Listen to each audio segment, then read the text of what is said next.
டேஸ்டா சிம்பிளா வெங்காய தொக்கு எப்படி செய்யலாம்னு பாக்கலாங்க. பேனை வச்சுக்கோங்க. 1/2 ஸ்பூன் வெந்தயம், 1/2 ஸ்பூன் கடுகு, 1 ஸ்பூன் தனியா நல்லா வறுத்த பிறகு ஒரு தட்டுக்கு மாத்திக்கலாம். அதே பேன்ல ஒரு கரண்டி எண்ணெய் சேர்த்துட்டு 1/2 கிலோ பெரிய வெங்காயத்தை இத போல நீல வாக்குல கட் பண்ணி சேர்த்துக்கோங்க. நல்லா வதக்கிக்கோங்க.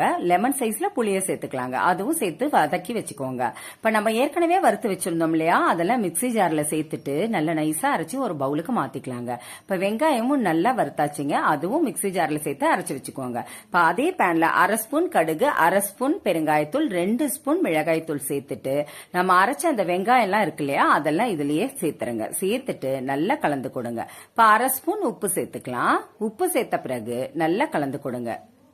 ஒரு 10 நிமிஷம் மூடி போட்டு வச்சிடலாங்க. 10 நிமிஷம் கழிச்சு எடுத்து பாத்தீங்கன்னா நம்ம ஏற்கனவே பவுடர் பண்ணி வச்சிருந்தோம் இல்லையா, அதெல்லாம் இது கூடவே சேர்த்துட்டு கலந்து விட்டுருங்க. மறுபடியும் ஒரு 10 நிமிஷம் மூடி போட்டுட்டீங்கன்னா இத போல எண்ணெய் பிரிஞ்சு வந்திருக்கணுங்க. இப்ப 1 ஸ்பூன் நாட்டு சக்கரை சேர்த்துட்டீங்கன்னா அவ்வளவுதாங்க. அவ்வளோ சூப்பரா வெங்காய தொக்கு ரெடி ஆயிடுச்சுங்க. சுட சுட சாதத்துல போட்டு சாப்பிட்டீங்கன்னா சான்ஸே இல்லைங்க.